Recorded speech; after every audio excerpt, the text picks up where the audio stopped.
रसपान करेंगे चैत्र मास कथा अध्याय 6 राम कथा की आगे की वृत्तांत। राजमहल में कोहराम मच गया। नगर भर में राजा की मृत्यु का समाचार फैल गया और नगर शोक में डूब गया। चारों ओर हाहाकार मचा था। रानियां छातियां पीट पीट कर विलाप कर रही थी। एक मंथरा की कुबुद्धि ने कैसा अनर्थ कर दिया। केकई की हठ ने आज सूर्य कुल के शिरोमणि महाराज दशरथ के प्राण ले लिए।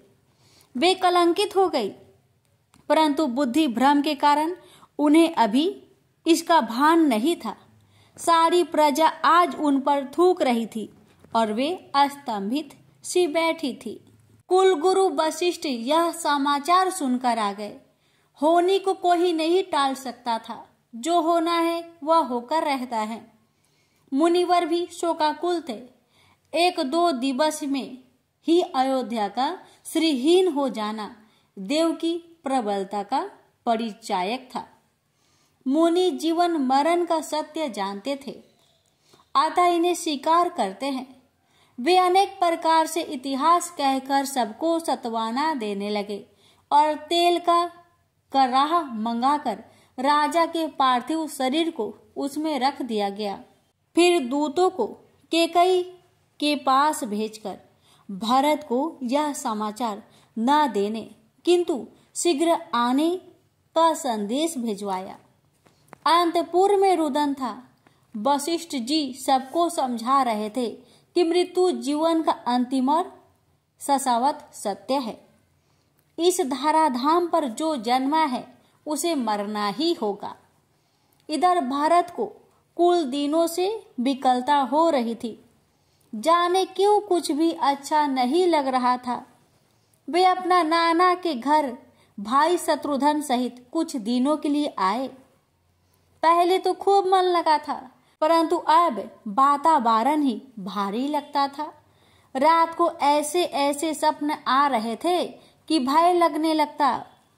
परंतु उस दिन जब दूत आ पहुंचे तो कुछ शांति सी हुई, क्योंकि उन्होंने अयोध्या में सबके कुशल होने की बात कही और साथ ही कहा कि गुरुदेव ने अति शीघ्र बुलाया है।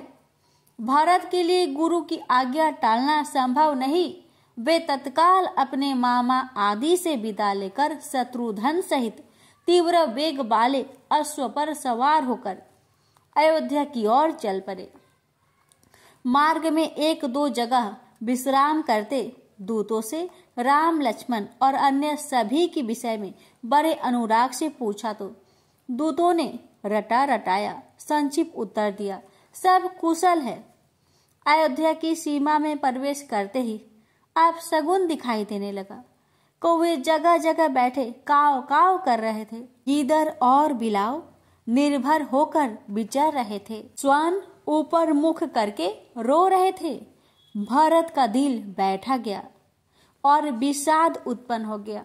दूतों का व्यवहार अकारण नहीं था। कहीं न कहीं कुछ ऐसा हो गया था जिसने अयोध्या को श्रीहीन कर दिया था।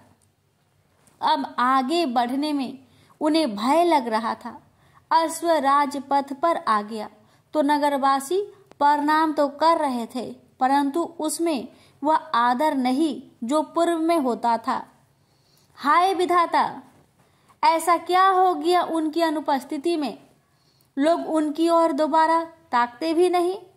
ऐसा अमंगल मुखी कैसे हो गया भरत? हृदय बैठा जाता था। किसी से कुछ पूछने का साहस नहीं हो रहा था। वे पैदल ही राजमहल की ओर चल पड़े। चारों ओर भयावह सन्नाटा था। महल के द्वार पर आरती की थाल लिए माता केकई दिखाई दी तो तनिक सत्वाना मिली। कैसे प्रसन्नचित थी कठोर केकई। अभी महल में पति का पार्थिव शरीर अपनी गति को प्रतीक्षारत था और वे पुत्र का स्वागत करने आ गई थी। कुबुद्धि ऐसी ही होती है जो लज्जा शील और विवेक का हरण कर लेती है। कुबुद्धि आते ही संसार में अपने अतिरिक्त सब गलत लगते हैं। अपने निर्णय सही प्रतीत होते हैं। केकई भी आज को बुद्धि की महादशा के प्रभाव में थी। पुत्र को देखते ही कमल दल की भांति खिल उठी और भरत की आरती उतारकर उसकी बलैया लेने लगी। भरत को सब कुछ विचित्र लग रहा था, परंतु कोई कुछ बता नहीं रहा था। अब माता केकई से ही पूछना उचित होगा, अतः ऐसा विचार कर वह वहां से सीधे उनके साथ महल में आ गए और अपने माँ से कहने लगे, माते, नगर में यह कैसा शोक सा व्यक्त है, चाहू और उदासी है। पिताजी कहाँ है, माताएं कहाँ है, मेरे प्रभु श्री राम और माता जानकी व भैया लक्ष्मण कहाँ हैं? यहाँ सब मेरी ओर ऐसे क्यों देख रहे थे, जैसे मैंने कोई अपराध किया हो। केकई अपनी करनी पर इतनी प्रसन्न थी कि उन्हें तनिक भी अपराध बोध नहीं हो रहा था। वे तो ऐसी अस्वस्थ थी मानो उसके कुचक्र को सुनकर भरत प्रसन्नता से नृत्य करने लगेंगे और स्वयं को धन्य मानेंगे कि उन्होंने ऐसी तीक्ष्ण बुद्धि वाली माता के गर्भ से जन्म लिया। केकई प्रेम पूर्वक भरत को बताने लगी, पुत्र, मैंने मंथरा की सहायता से तेरा भविष्य उज्जवल कर दिया। अब तू अयोध्या का राजा बनेगा। मैंने तेरे मार्ग के कांटों को साफ कर दिया, राम को वनवास दिला दिया और लक्ष्मण स्वतः उसके साथ चला गया। बस थोड़ा सा अहित और दुख यह हुआ कि महाराज का भीषण पुत्र प्रेम उनकी मृत्यु का कारण बन गया। भरत अस्तबद्ध रह गए। उन्हें माता के रूप में समस्त कुल को कलंकित करने वाली काली माँ सामने खड़ी दिखाई दे रही थी। ऐसे ही सपने में तो मामा के घर दिखाई देते थे, तब उनका कोई अर्थ समझ में न आता था, किंतु आज समझ में आ रहा था कि कई अपने कौतुक की प्रशंसा में कही जा रही थी कि मैंने यह किया, मैंने वह किया। भारत का धैर्य टूट गया। वे कानों पर हाथ रखकर ज्वालामुखी की भांति फट पड़े। कुल कलंकिनी माता भारत का तीक्ष्ण व कठोर स्वर सुनकर केकई सहम गई। भारत का यह क्रोध भारतीय सनातन परंपरा में अपनी माता पर किया गया सबसे ज्वलंत क्रोध है। न ऐसा क्रोध किसी पुत्र ने किया और न कोई कर सकेगा। केकई भारत की क्रोधित भाव भंगिमा देखकर सिर पैर तक कांप गई। उन्होंने ऐसा क्या कर दिया जो एक माता अपने पुत्र के लिए नहीं करती? भरत के शब्दों में अब विष भर गया। राम विरोधी कोख भरत को अमान्य है। वे पूर्वतः क्रोधित स्वर में बोले, अरे कुमति, जब तूने हृदय में यह कुविचार ठाना तभी तेरे हृदय के टुकड़े टुकड़े क्यों नहीं हो गए? भारत का अविवेक शब्दों में उभरा। तूने वरदान मांगते समय क्यों नहीं विचारा कि भरत इसे स्वीकार करेगा या नहीं? पिताश्री ने तेरा विश्वास कैसे कर लिया? तूने वह क्या किया कि समाज तेरे कलंक को सदैव स्मरण करेगा? तुझे वे राम बैरी हो गए जो क्षण क्षण तेरी स्तुति करते थे, और वह कुबरी मंथरा कहाँ है जिसने तुझे ऐसा परामर्श दिया? केकई सिर से पांव तक कांप गई, क्योंकि देवी सरस्वती ने अपनी माया समेट ली थी। अब केकई सब समझ रही थी यह क्या हो गया। अब विचार करती है तो कांप उठती है। शत्रुघ्न निर्मल हो गए थे। वे मंथरा को घसीट कर ले आए, जो अब रानी की भांति माया से बाहर थी। वह समझ नहीं पा रही थी कि उसने अपराध क्या कर दिया। शत्रुघ्न का व्यवहार उसे भय दे रहा था और भारत के समक्ष आकर तो वह ऐसे कांप रही थी जैसे हिमालय की बर्फीली चोटी पर खड़ी हो। भरत ने मंथरा को देखते ही आवेश में भरकर उसके कुबर पर ऐसी लात मारी, उसकी करने का फल उसे मिल गया। उसकी ठुट्ठी से रक्त बहने लगा, सामने के दांत टूट गए। वह समझ नहीं पा रही थी कि उसने क्या गलत कर दिया। यदि केकई बीच में न आ गई होती तो आज दोनों भाई उसके प्राण ही ले लेते। भरत अंतपुर से निकलकर कोप भवन में वहां पहुंचे जहां उनके पिता का पार्थिव शरीर रखा था। वहां का दृश्य अत्यंत दारुण था। माता कौशल्या और सुमित्रा का मुख देखते ही भरत मूर्छित होकर गिर पड़े। उन्हें अपने शरीर की सुध बुध न रही। कौशल्या ने दौड़कर उन्हें संभाला। वे जानती थी कि यह वह अपराधी है जिसने कोई अपराध नहीं किया। भारत को कौशल्या ने गोद में ले लिया और ऐसे दुलारने लगी जैसे वही राम हो। शत्रुघ्न रो रहे थे। सुमित्रा ने उठकर उन्हें भी अंक पास में भर लिया।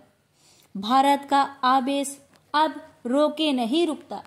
कौशल्या उन्हें संभाल रही थी, परंतु हृदय में जो शूल धंसा था वह पीड़ित कर रहा था। भारत निर्मल थे, निरपराध थे, परंतु जो हुआ था उसमें अपनी अप्रत्यक्ष भूमिका से स्वयं को दोषी मान रहे थे। भारत की निश्चलता भी आज दोषी है। अपनी माता की कुबुद्धि के कारण आज वे लज्जित थे। वे कौशल्या के हृदय से लगे अपनी माता कैकेयी को कोस रहे थे, जो आज अयोध्या की सुख को ग्रहण लगा चुकी थी। कौशल्या ने भरत को समझाया कि यह सब देव का प्रकोप है और ऐसे समय अच्छे अच्छे की बुद्धि भ्रष्ट हो जाती है। देव किसी न किसी को निमित्त बनाता ही है। भरत का राम के प्रति प्रेम अवर्णनीय है और यह सारा राज्य जानता था। राम भी भरत को अत्यधिक प्रेम करते थे। राम के लिए भरत प्राण थे। फिर भी आज भरत का स्नेह कैकेयी के कृत्य ने संदेहास्पद कर दिया। अब कैकेयी को भी बोध हो गया था कि उसने क्या कर दिया था और अपने अपराध बोध से वे इतनी ग्रस्त थी कि पाषाण की प्रतिमा बन गई थी। पुत्र द्वारा तिरस्कार ऐसा दंड है जो उन्हें खाए जा रहा था। अब वो किसी को मुख कैसे दिखाए? वह कौन महसूस घड़ी थी जब उनके हृदय में कुविचार उठे थे। राम तो उन्हें भी प्राण प्रिय थे, भरत से भी अधिक। फिर उनके प्रति ऐसा निर्दयता क्यों दिखाई? अपयश का यह भार अब कभी न हटेगा। कलंक का यह टीका कभी न मिटेगा। युगों तक यह कलंक उनके नाम पर रहेगा। गुरु वशिष्ठ और वामदेव महाराज आ गए। उन्होंने समयानुकूल उपदेश करके भरत के दग्ध हृदय को शांति प्रदान की। भरत उनके चरणों में पड़े रोते रहे। वशिष्ठ जी ने उन्हें उठाकर हृदय से लगाया और नीति सम्मत बातें कहकर जीवन के शाश्वत सत्य से परिचित कराया। उन्होंने कर्मों की गति के विषय में बताया कि प्राणी अपने कर्मों के अनुसार फल प्राप्त करता है। राजा की मृत्यु कष्ट में हुई है, परंतु इसका भी अवश्य कोई कारण होगा। विधाता किसे सुख भरा जीवन और सुख भरी मृत्यु दे कोई नहीं जानता। वशिष्ठ जी ने राजा के दाह संस्कार की तैयारी करने को कहा और वेद सम्मत विधि से उनका अंतिम संस्कार कराया। भरत ने मुख अग्नि देकर अपने पिता को विदाई दी।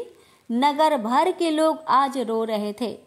दाह संस्कार आदि सबसे निवृत्त होकर भरत जब शुद्ध हो गए तो वशिष्ठ जी ने सभी मंत्रियों, सभासदों और नगर सेठ को बुलवा भेजा। महारानी कौशल्या व सुमित्रा भी बुलाई गई। कैकेयी को भी बुलवाया गया, परंतु वे नहीं आई। आज वे नितांत अकेली अपने आप पर रो रही थी। कैकेयी अपने महल में अकेली बैठी थी। संभवतः कोई उनका मुख नहीं देखना चाहता और वे स्वयं भी यही चाहती थी। वशिष्ठ जी, कौशल्या, सुमित्रा जानते थे कि इसमें कैकेयी का कोई दोष नहीं है, क्योंकि अयोध्या पर समय ही प्रतिकूल था। वशिष्ठ जी ने भरत को पास बैठाकर यही सब समझाया कि इस जीव जगत में लाभ हानि, जीवन मरण और यश अब यश विधाता के हाथ में है, इसमें मनुष्य कुछ नहीं कर सकता। पिता की मृत्यु का दुख तो होगा, परंतु उसका सोच न करना चाहिए। राजा दशरथ सोच करने योग्य नहीं है। सोच तो उसका किया जाता है जो कुमार्गी छल कपटी हो। वशिष्ठ जी भरत को शसन भार संभालने का निर्देश देते हैं। जैसे कि उनके पिता का वचन था, भरत को राज्य मिलना राजा के वचन को पूरा करने वाला था। अतः भरत को सच्चे पुत्र की भांति पिता की आज्ञा का पालन करना चाहिए। राम ही सिंहासन के अधिकारी है, भरत का स्पष्ट विचार है। वे यह सोचकर विचलित है कि यदि वे सिंहासन को स्वीकार करते हैं तो यह उस संदेह को बल देने वाली स्वीकारोक्ति होगी कि भारत ने भी अपनी कुमाता कैकेयी का अप्रत्यक्ष समर्थन किया। बड़ी दुविधा में फंस गए थे भारत। एक तरफ पिता का वचन है और दूसरी तरफ लोक व्यवहार। मुनीश्वर उनकी दुविधा समझ गए और उन्हें समझाया कि पिता के वचन को पूरा करने के लिए ही तो राम ने वन जाना स्वीकार किया है। परशुराम ने पिता के आदेश पर माता का शीश काट लिया था। पिता की इच्छा पर याताती के पुत्र ने अपने पिता को अपनी जवानी देकर स्वयं वृद्ध हो गया था। संसार में माता पिता से बढ़कर कुछ नहीं होता। महारानी कौशल्या भी भरत को इसी प्रकार समझा रही थी कि अब सब सोच विचार का त्याग करके उन्हें प्रजा पालन करना चाहिए। रिक्त सिंहासन पर शत्रुओं की कुदृष्टि पड़ सकती है और इससे अयोध्या की प्रतिष्ठा और भी गिर जाएगी। यह तो देव द्वारा दिया गया कष्ट था जिसे समय धीरे धीरे भुला देगा, परंतु यदि अयोध्या किसी के अधीन हो गई तो रघुकुल कलंकित हो जाएगा।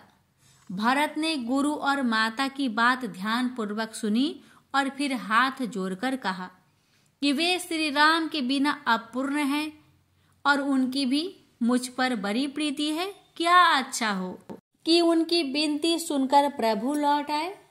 भरत की यह बात सबको अच्छी लगी। राम के हृदय में भरत के लिए विशेष स्थान है, यह सभी जानते थे। यदि वह स्नेह राम को लौट आने के लिए प्रेरित कर सकता है तो प्रयास करने में कोई आपत्ति नहीं। वशिष्ठ और सुमंत मानते थे कि राम की दृढ़ता स्नेह बंधनों को नहीं मानती, परंतु भारत का आग्रह व विनती भी अपनी जगह ठीक थी। सबने सहमति दे दी। भरत राम को लेने वन जा रहे हैं। यह समाचार सारे नगर में फैल गया तो नगरवासी भी तैयार होने लगे। अयोध्या में फिर से उत्साह का संचार हो गया और घर घर सवारियां सजने लगी। अगले दिन जाना निश्चित हुआ। भारत ने पीछे अयोध्या की सुरक्षा के लिए विश्वास पात्र मंत्रियों और योद्धाओं का चयन कर लिया था। क्या पता शत्रु अयोध्या को सुनी जानकर आक्रमण कर दे। श्री राम का राज तिलक वन में ही कर दिया जाएगा। ऐसा विचार कर वह सब सामग्री भी साथ ले जाने का निर्णय हो गया जो राज तिलक के लिए मंगाई गई थी।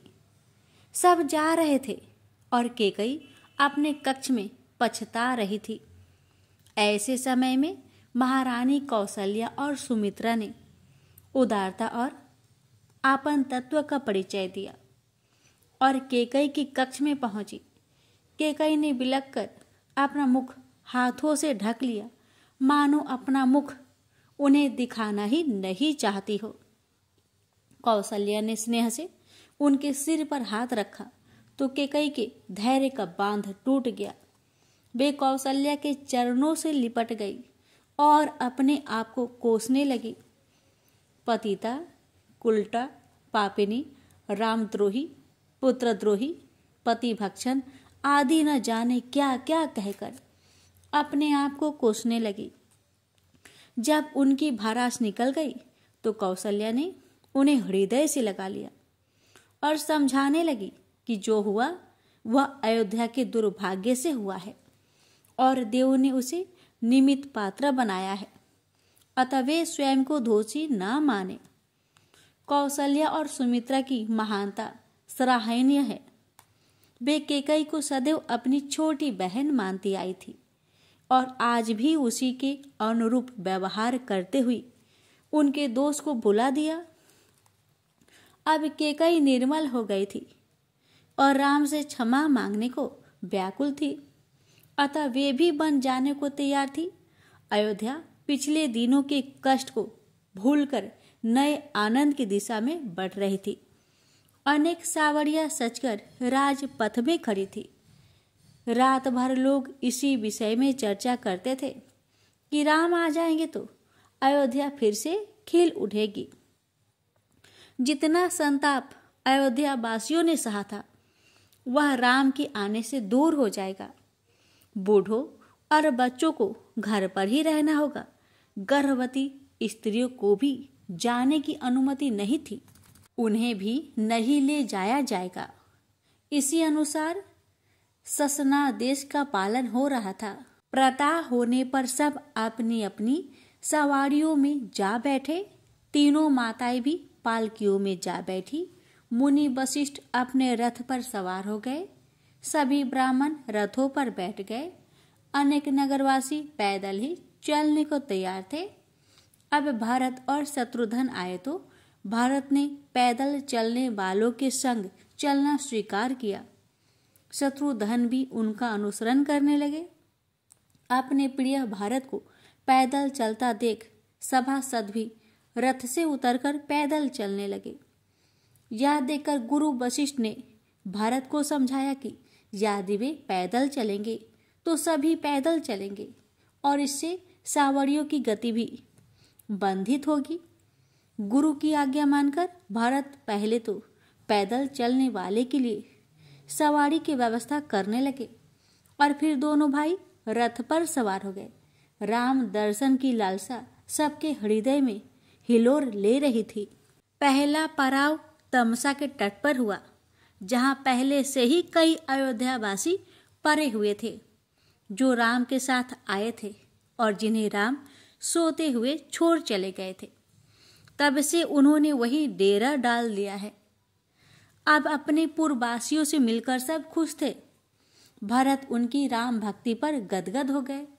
राम के प्रति ऐसा स्नेह वे लोग तो भरत से भी आगे निकले। भरत ने उन सबको प्रणाम किया, फिर उस स्थान की रज ली जहां राम बैठे थे। उन लोगों ने उस स्थान की बालू एकत्र करके प्रतीकात्मक राम बना लिए थे। कैसी श्रद्धा थी उनकी राम में। राम रज को मस्तक पर धारण कर भरत धन्य हो गए। वहां से प्रातः काल चलकर उन्होंने गोमती के तीर पर पड़ाव किया।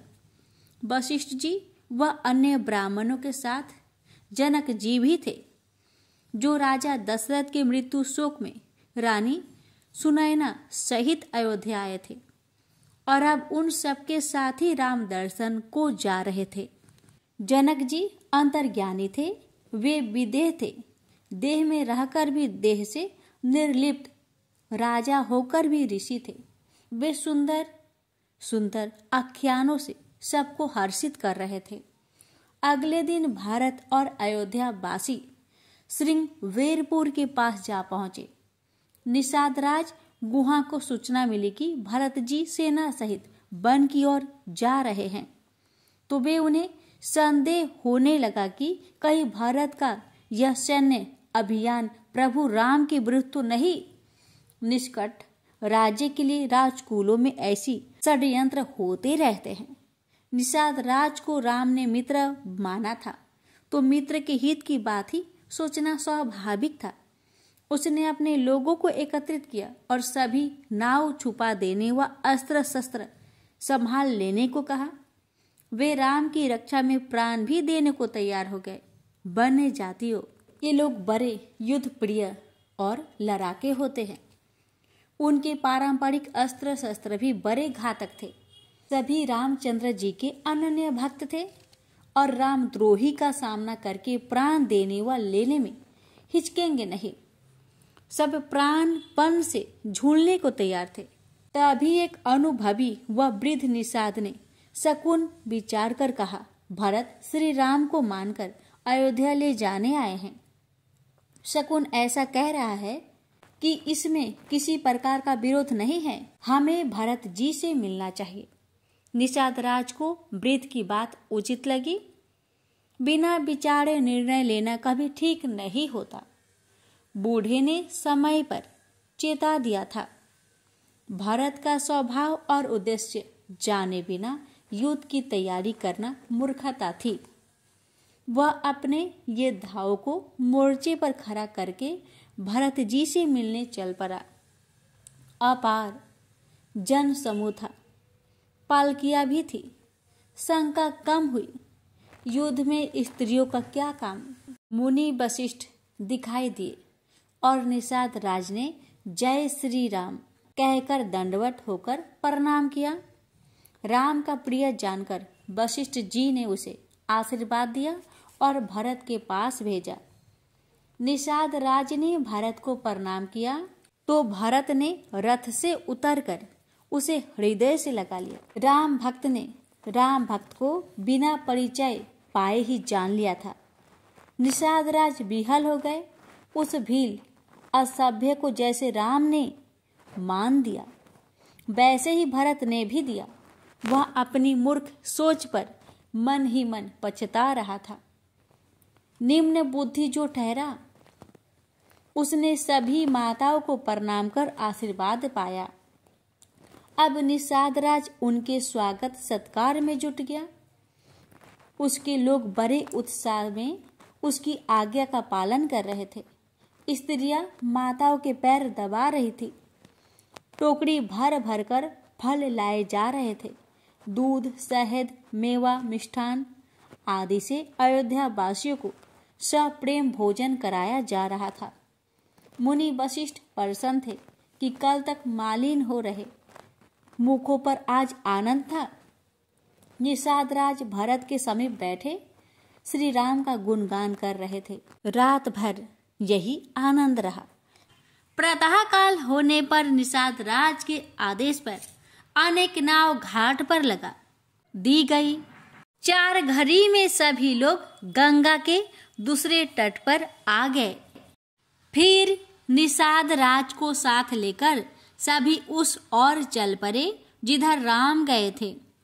मार्ग में पवित्र त्रिवेणी पड़ी और सबने संगम में स्नान किया।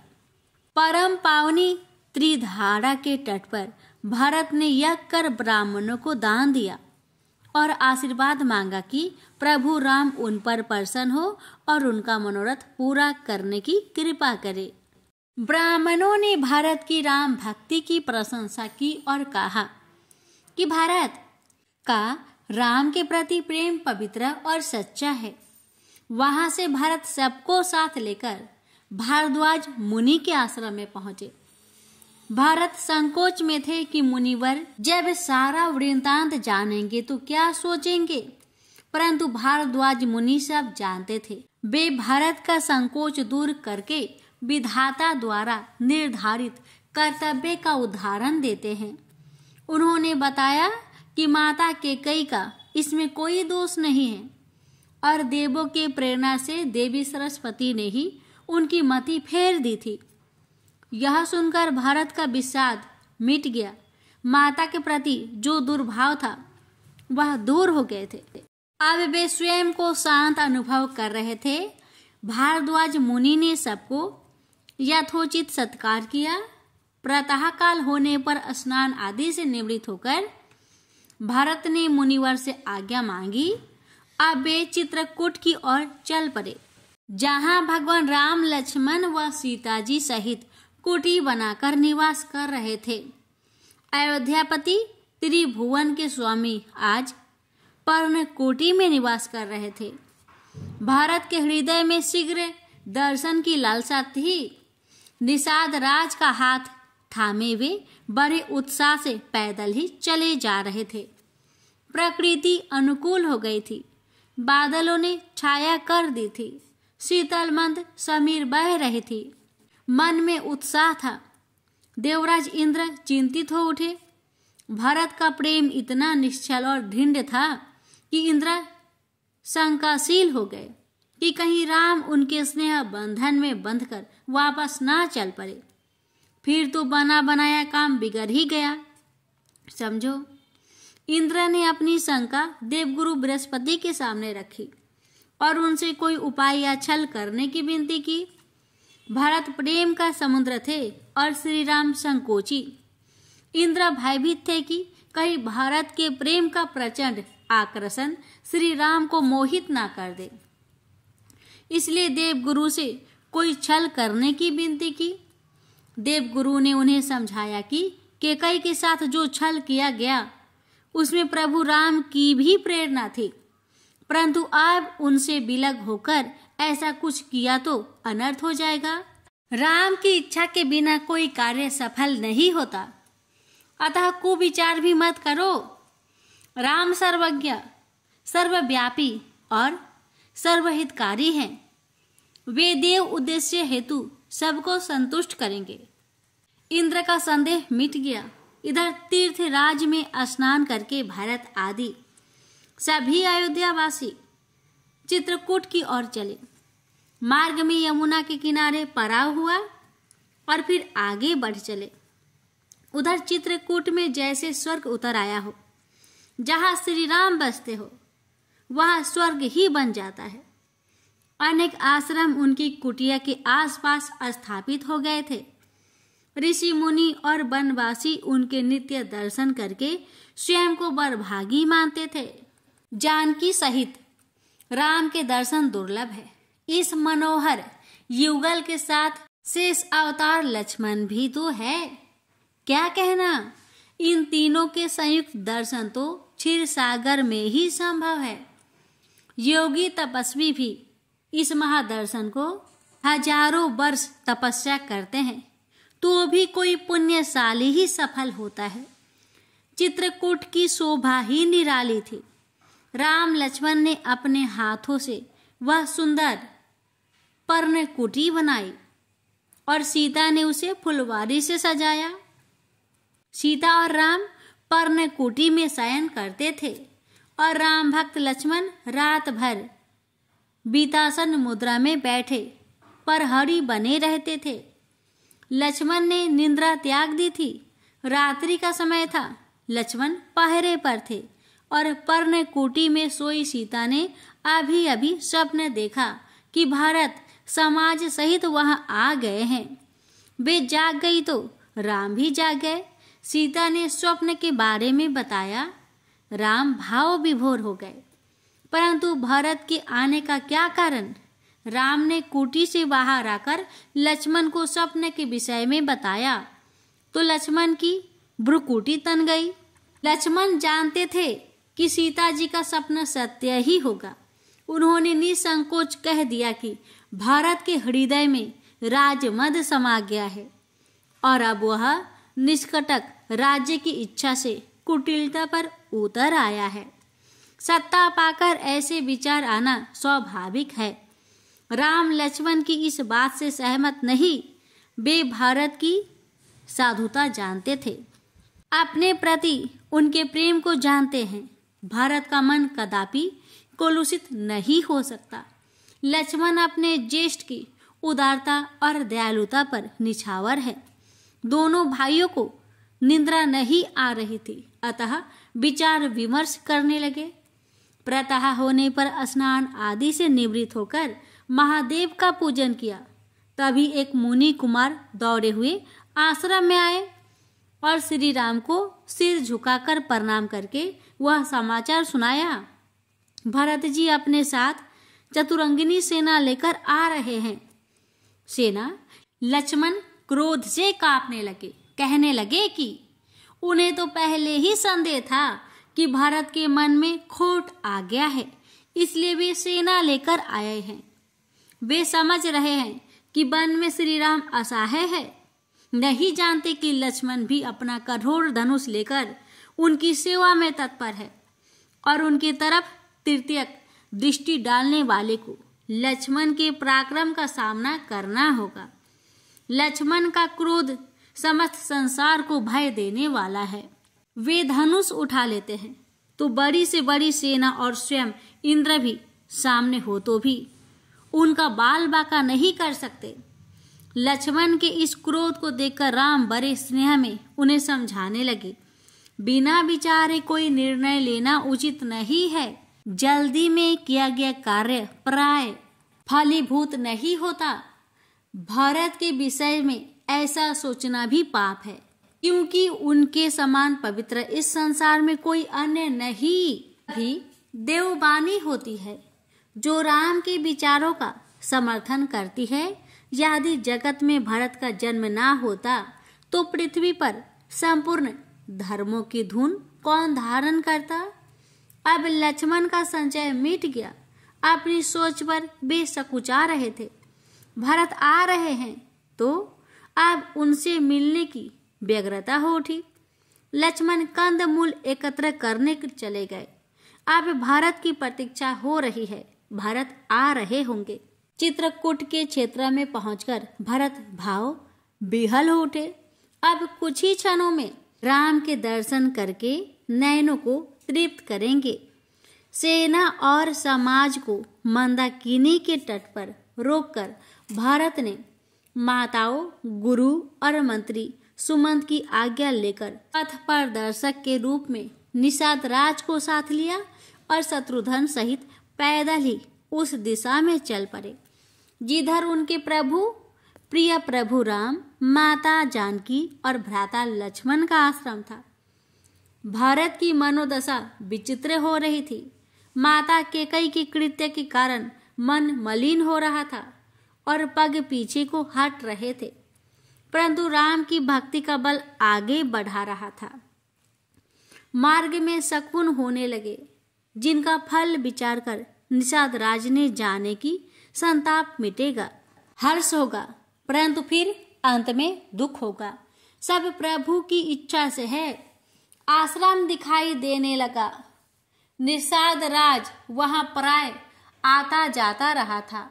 चित्रकूट पर्वत की शोभा बड़ी मनोहर है। राम के प्रभाव से तो वह और भी स्वर्गिक हो रहा था। प्रभु का आश्रम देव नदी के तट पर विशाल वट वृक्ष के शीतल छाया में स्थित था। भांति भांति के पुष्पों से सजी वाटिकाओं से सुगंध वातावरण में तैर रही थी।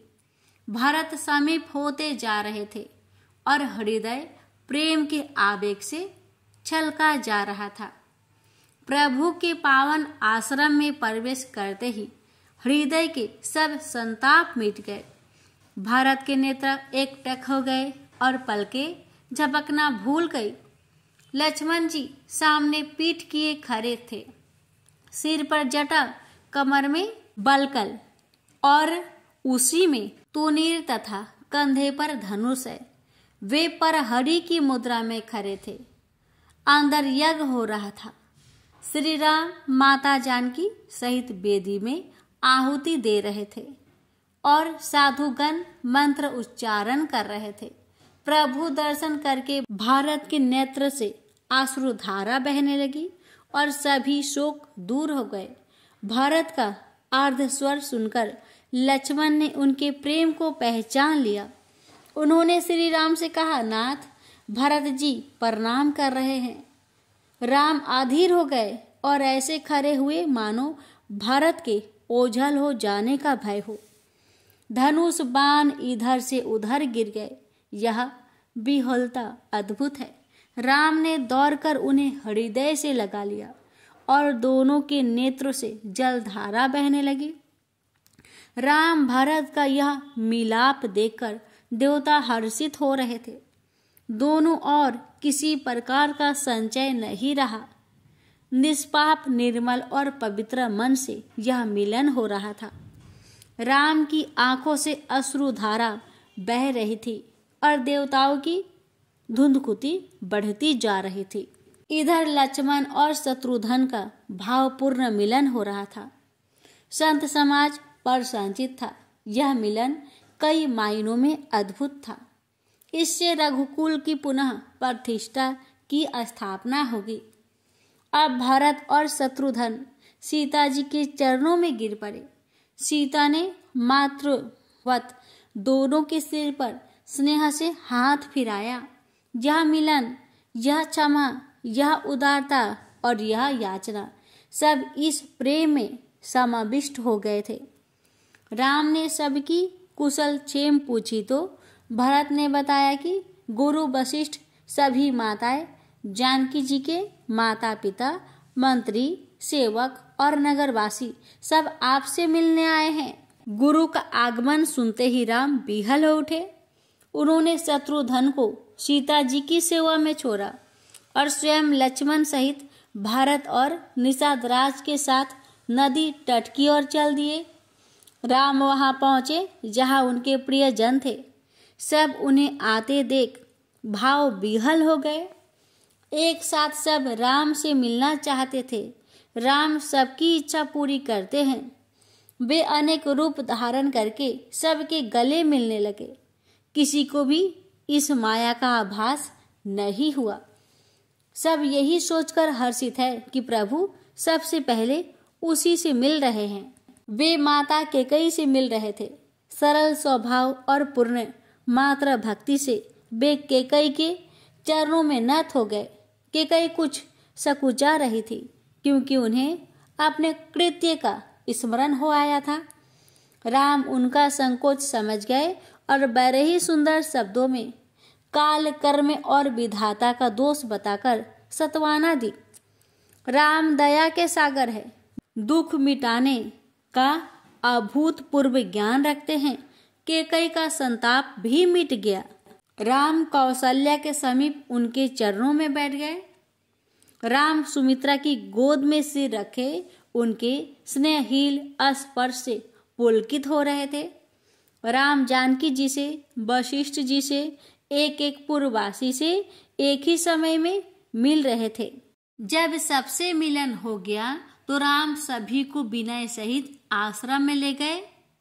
वहां सीता जी अपने सासुओं से मिली, अपनी माता से मिली और अन्य स्त्रियों से भी प्रेम पूर्वक भेंट हुई। सुनैना अपनी पुत्री को तपस्विनी के भेष में देखकर कुछ उदास हो गई थी, परंतु सीता के मुख पर आनंद चमक रहा था। इससे उन्हें संतुष्ट हुआ। जनक भी अपने साधु स्वभाव के अनुसार उपदेश दे रहे थे। उन्हें जगत की निश्चरता का अनुभव था। वे राम की महिमा जानते थे, अतः उनके हृदय में कोई विषाद नहीं रहता। वे समदर्शी थे। उन्हें सब और राम ही दिखते थे। वहां उपस्थित सभी में उन्हीं राम के दर्शन हो रहे थे। गुरु वशिष्ठ ने उचित अवसर जानकर जीवन मृत्यु के अनेक इतिहास सुनाते हुए राम को राजा दशरथ के देहावास की बात बताई। राम शोक से भर गए। लक्ष्मण तो असीम दुख से मूर्छित हो गए। जब राम शोक में हो तो प्रकृति शोक मुक्त नहीं रह सकती। सभी शोक से भर गए। मुनि वशिष्ठ हृदय में पुलकित है। राम अपनी प्रत्येक भूमिका को सहज होकर जीते हैं, स्वाभाविक होकर जीते हैं। यही तो उनकी लीला है। गुरुदेव उन्हें समझाने लगे। पिता की मृत्यु पर शोकाग्रस्त राम को समझाते हुए वशिष्ठ जी सकुचा रहे हैं, क्योंकि जानते हैं कि किसे समझा रहे हैं। जीवन मृत्यु जिनकी प्रेरणा से गति करते हैं वही सरसते हैं और वही विनष्ट करते हैं।